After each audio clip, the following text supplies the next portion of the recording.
तो partial differentiation start करते हैं। सबसे पहले आप हेडिंग डालेंगे इंट्रोडक्शन।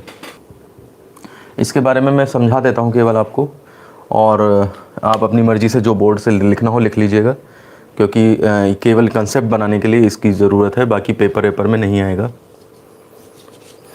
देखिए इसमें हम क्या कह रहे हैं कि जैसे हमने छोटी क्लास में पढ़ा y = fx, और y = fx करके हम क्या करते थे, जब इसका डिफरेंशिएशन करना होता था तो वो हम dy/dx कर देते थे,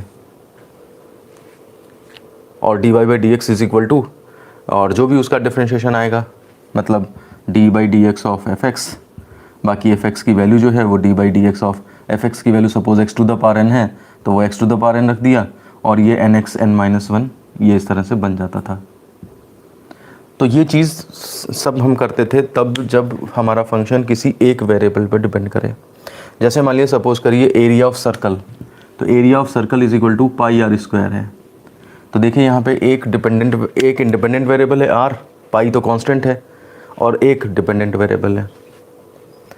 अच्छा, एरिया = πr² जो है, जैसे मान लिया एक डिपेंडेंट वेरिएबल है और एक इंडिपेंडेंट वेरिएबल है, तो अगर मुझे r के रिस्पेक्ट में से डिफरेंशिएट करना पड़े तो dA/dr ये चीज़ निकलेगी जा करके, यानी कि d/dr ऑफ πr², फिर इसमें पाई कांस्टेंट बाहर आ जाएगा, d/dr ऑफ r², और r² पे आप x⁴n का फॉर्मूला लगा देंगे, जिसको करना है और जिस उसी के रिस्पेक्ट में है, तो सीधे 2 × r⁻²-1 यानी कि 2πr इस तरह से आ जाएगा।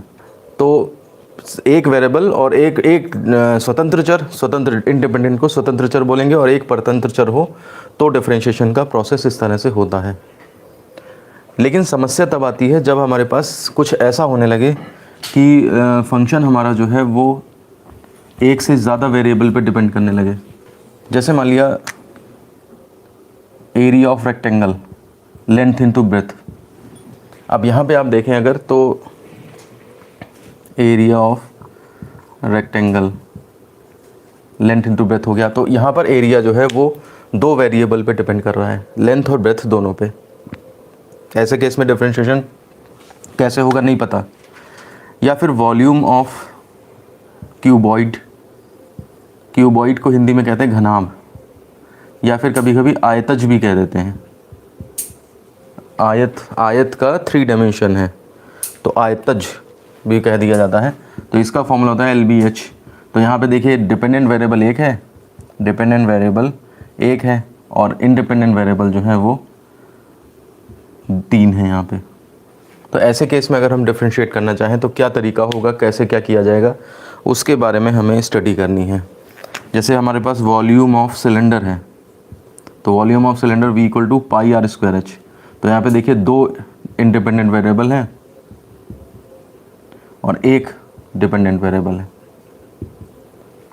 तो जब हमारा फंक्शन जो है वो मोर देन वन वेरिएबल पे, more than one independent variables पे डिपेंड करने लगे, तो उस केस में डिफरेंशिएशन के क्या रूल होने चाहिए, ये हमने 11th-12th में नहीं पढ़े, तो वो हमें यहाँ पे इस चैप्टर में पढ़ने हैं। ठीक है ना।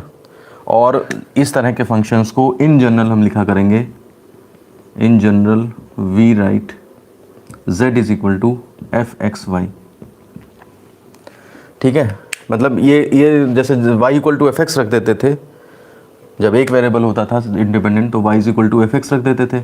अब 2 रखने हैं तो x y हमने इधर कर लिए हैं कि f x पे डिपेंड कर रहा है, यहाँ पे f x और y दोनों पे डिपेंड कर रहा है। 3 होंगे तो fx, y, z वहाँ आ जाएगा, w यहाँ कर लीजिए या वहाँ w कर लीजिए, वो मर्जी है आपकी, जो जहाँ करना चाहें।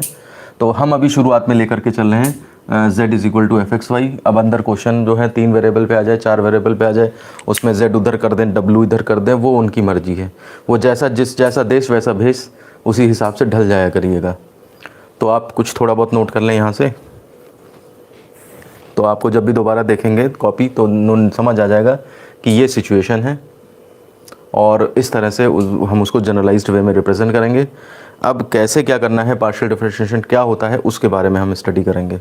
अब देखिए हेडिंग डाल दीजिए, definition of partial differentiation. Definition क्या है पार्शियल डिफरेंशिएशन की। जैसे मान लिया सपोज करिए z = fxy, कोई फंक्शन हमारे पास है। अब आप ये समझ गए कि हम क्या पढ़ने जा रहे हैं। हम ये पढ़ने जा रहे हैं कि अगर कोई फंक्शन, हमारे पास प्रॉब्लम है, अगर कोई फंक्शन मोर देन 2 वेरिएबल्स पे डिपेंड करता है तो उसे कैसे डिफरेंशिएट करना है। तो उसके लिए तरीका ये बताया गया है कि हम ऐसे कर सकते हैं डिफरेंशिएट कि एक वेरिएबल को जो है हम जैसे x के रिस्पेक्ट में करें, हम x के रिस्पेक्ट में करें तो उस टाइम पे हम y को कांस्टेंट मान लें, और अगर हम y के रिस्पेक्ट में डिफरेंशिएट करें और x को कांस्टेंट मान लें तो इस तरह का डिफरेंशिएशन हमारा पार्शियल डिफरेंशिएशन कहलाता है।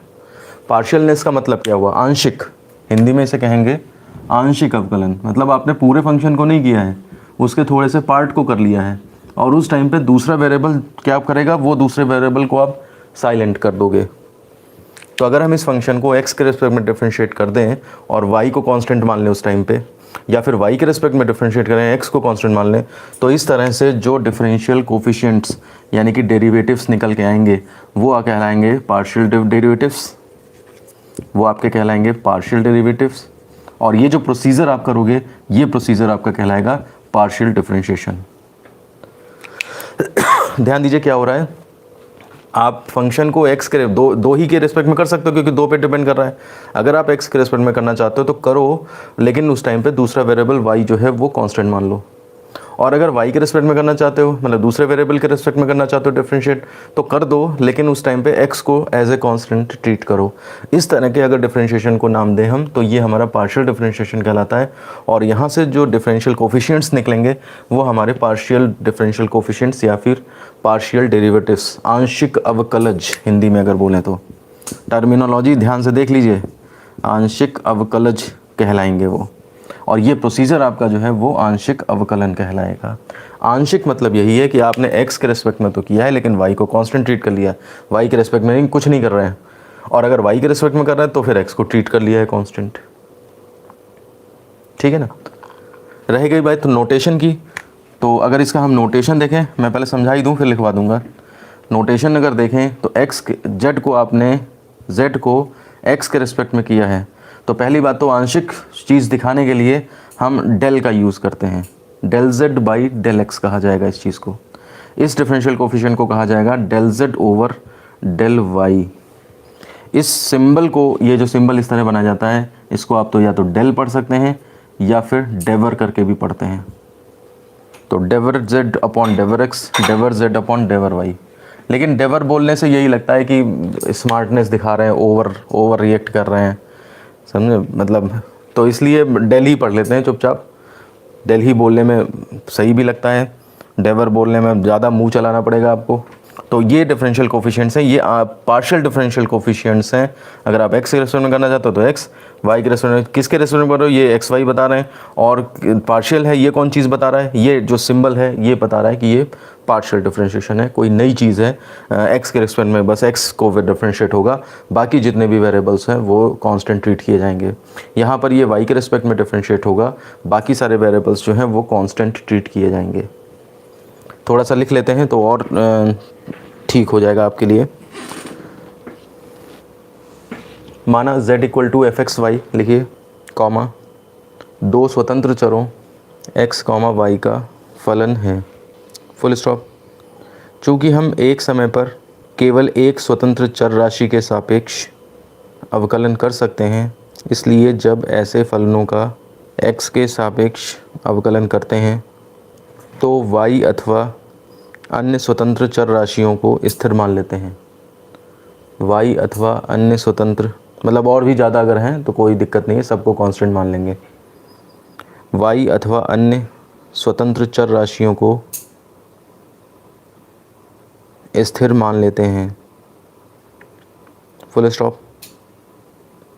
इस प्रकार के अवकलन को आंशिक अवकलन कहते हैं। अब नेक्स्ट टॉपिक डाल दीजिए, नोटेशंस फॉर पार्शियल डिफरेंशिएशन। आंशिक अवकलन के संकेत, मतलब ये जो सिंबल्स कैसे डिनोट किए जाएंगे। सेकेंड डेरिवेटिव, थर्ड डेरिवेटिव, इन सब के भी इसी में इंक्लूड कर देंगे हम।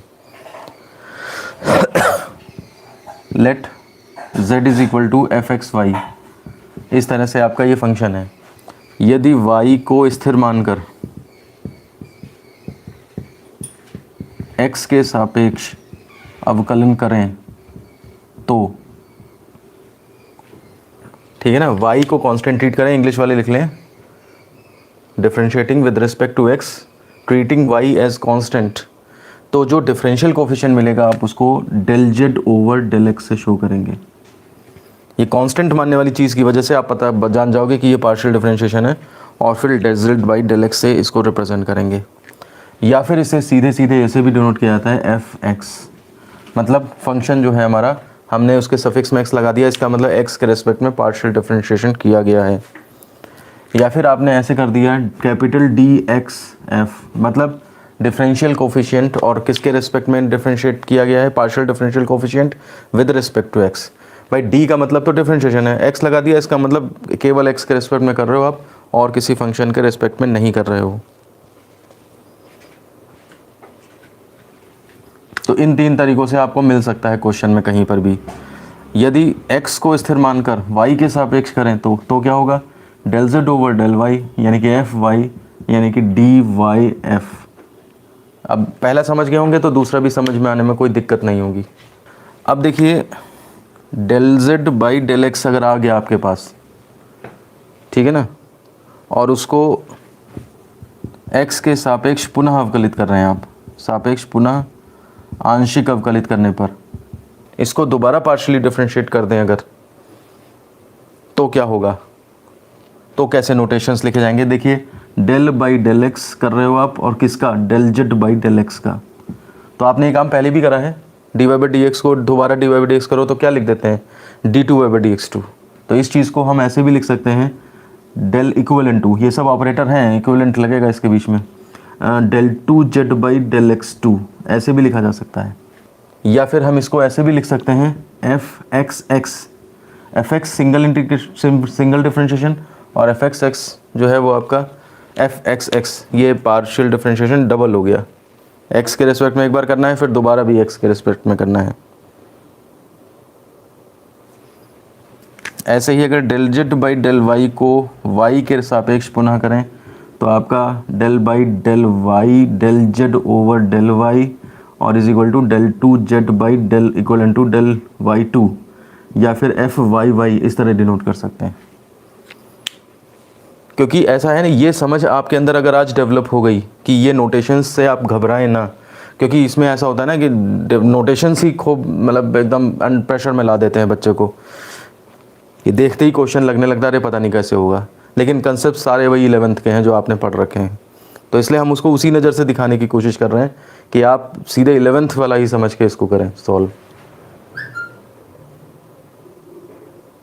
एक्स एक्स दोनों बेस में ही, हाँ बिल्कुल दोनों बेस में ही हैं। अब देखिए अगर हम मान लिया सपोज करो del Z by del X को वाई के रिस्पेक्ट में डिफरेंशिएट करें, ठीक है ना, वाई के सापेक्ष पुनः आंशिक अवकलित करने पर, तो यहाँ पे del Z by del X को वाई के रिस्पेक्ट में कर रहे हो आप, तो यहाँ पे del two Z upon del Y del X, ये इस तरह से डेल वाई डेल एक्स, ये वाला नंबर पहले आ जाएगा, ये वाली चीज़ और ये वाली चीज़ बाद में, इस तरह से।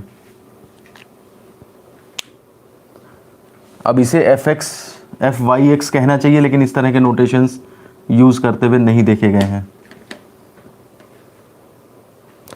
मतलब ये एफ एफ डी डी वाले कम ही यूज़ होते हैं, बहुत मेन तो यही चलते हैं आपके। ऐसी del Z by del Y को एक्स के सापेक्ष अगर आंशिक अवकलित कर दें तो ये del two Z by del x del Y इस तरह से हो जाएगा। तो ये आपके एक बार डिफरेंशिएशन करने से हुए फर्स्ट ऑर्डर के डेरिवेटिव्स, ये आपके सेकंड ऑर्डर के डेरिवेटिव्स हो गए। ब्रैकेट में दोनों में अलग है, हाँ बिल्कुल अलग है। ये del x del Z by del X को सॉल्व कर डिफरेंशिएट किया है, यहाँ del Z by del Y को डिफरेंशिएट किया है, इसलिए ब्रैकेट में दोनों अलग अलग चीज़ें हैं। अब जैसे दो बार डिफरेंशिएट किया, इसी प्रकार अगर हमें मान लिया सपोज करिए दो से ज़्यादा थर्ड डेरिवेटिव भी निकालना, ठीक है ना, इसी प्रकार तीसरा आंशिक अवकलज, तो वो आपका ऐसे हो सकता है del three Z by del X three, ये हो सकता है, या del three Z by del Y three. समझ गए होगे आप, एक बार दो बार तीन बार डिफरेंशिएट करना है, इसमें भी एक बार दो बार तीन बार डिफरेंशिएट करना है, ठीक है ना। आप ऐसे कर सकते हो del three Z by del x del y two, या फिर del three Z by del x two और del x two del Y, इस तरह से, मतलब जो मर्जी है आप चाहे कितने कॉम्बिनेशंस बढ़ा सकते हो। यहाँ पर जेड को ही 3 बार करा गया है एक्स के रेस्पेक्ट में, जेड को 3 बार वाई के रेस्पेक्ट में किया गया है, जेड को 2 बार वाई के रेस्पेक्ट में, फिर 1 बार एक्स के रेस्पेक्ट में किया गया है। स्टार्टिंग आपकी राइट साइड से होती है, ध्यान रखिएगा। ये काम पहले हुआ है, ये उसके बाद हुआ है। पहले वाई के रेस्पेक्ट में कर लिया, फिर एक्स के रेस्पेक्ट में 2 बार किया गया है। तो इस तरह से आपकी पॉसिबिलिटी और बन सकती है। And so on, and so on का मतलब अब अगर चौथा डेरिवेटिव 5वां हो तो वो भी इसी तरह से आप डिफाइन कर सकते हो। तो नोटेशंस पढ़ना बहुत ज़रूरी है, क्योंकि क्वेश्चंस जब आएंगे तो वो नोटेशंस उसमें बड़े बड़े लिखे होंगे, तो आप अंडर प्रेशर ना आ जाएं, इस बात के लिए जो है वो ये नोटेशंस यहाँ पे हमने डिटेल में डिस्कस कर लिए हैं। ऐसा है, अब इसमें पार्शियल डिफरेंशिएशन कैसे निकालते हैं, क्या फॉर्मूले होते हैं, ये सब डिस्कस करने हैं। तो ये वीडियो मैं यहीं ख़त्म करता हूँ। ओके।